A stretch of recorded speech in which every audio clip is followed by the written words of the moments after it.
did bring up the darkness of Gargoyles, Josh, and I wanted to know, what did you guys think of that darkness? Because I did notice something where I stopped. I mean, somebody presumably, at least one person presumably died when they're at the very top of the thing, the castle, and the gargoyle just pushes somebody off the ledge or something, and we don't see him land, but there's a good 5 seconds before you hear that thud. Nobody's going to survive that. It wasn't a 10-foot or even a 20-foot drop. It was like 100 feet or something. And I was like, whoa, did somebody just die on a Disney? You know, and it says Disney in the corner, and somebody's like, dead. And it kind of hit me. I was like, whoa, was it always Disney, or did Disney buy it later? I think it was always Disney. I think it was always Disney. Do you guys think that Gargoyles is too dark for a children's show? I'll answer first.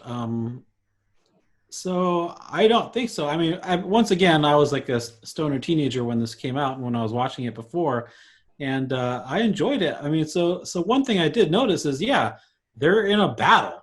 So people are dying left and right, presumably. Mm-hmm. You're not really seeing any blood and gore, a la Game of Thrones, but you know that people are dying.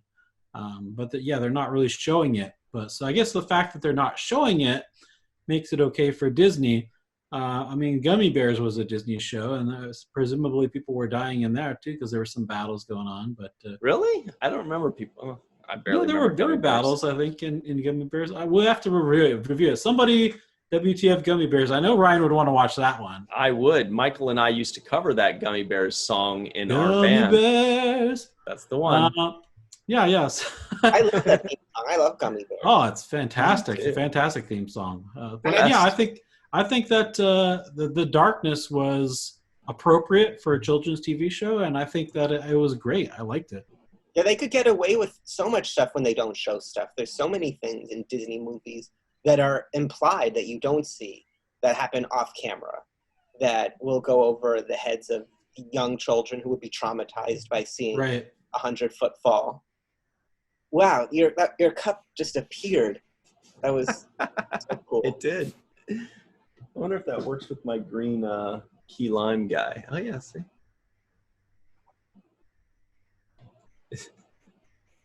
Drink for, oh, you got a Disney princess or Disney evil person. Maleficent.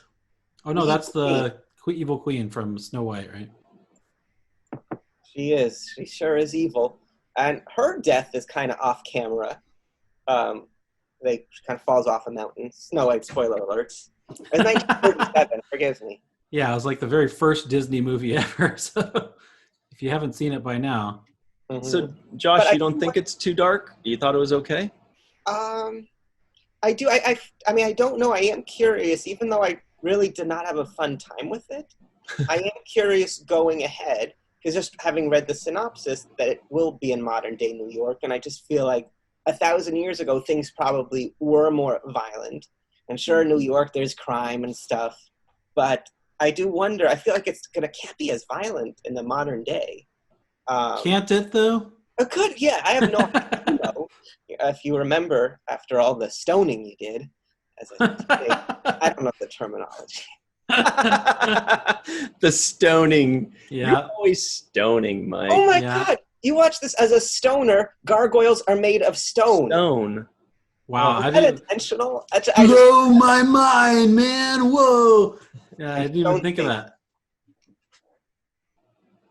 Speaking of stones, well, there was one thing where I was like, okay, why are rocks falling from a building in New York? Like at the very beginning, right? They're just like, oh, there's solid stone. That's what they said. Solid. There's scratches, and why are there rocks up in buildings in New York? But anyway, I bet we'll find out in the next episode, in part 2 or part 3. I do want to answer my own question about the darkness of it, even though I don't really have an answer. Yeah, I guess it's fine. I guess as long as they don't show the gore, it's okay to say for people to be like, oh, he must be dead. Because the kids probably aren't thinking about the person being dead. they hear the thud, but they're immediately looking at what's going on next. What's new? Oh, this big monster is doing something. You guys don't think that gargoyles themselves are too dark for children? Because they were made to scare people away, basically. I mean, I've always had a fascination with them. Ever since I was like 11 or 12, and I went to France and I went to Notre Dame, and there were gargoyles everywhere. They've got gargoyles on Notre Dame, and it's just like this really cool thing. As a kid, you look at that, you're like, wow, imagine if those things were real. You do kind of picture them. Mm-hmm. And so this would have been a very fascinating thing to watch, in the younger years because of that, because gargoyles are some mythological medieval thing that could be really interesting, but very dark. And you guys don't think it's too dark. What do you think is the earliest age for it to be too dark?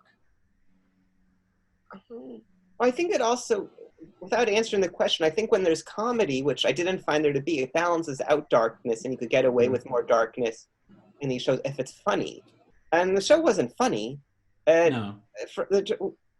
I don't know who would enjoy it. I don't think I would have enjoyed this as a kid.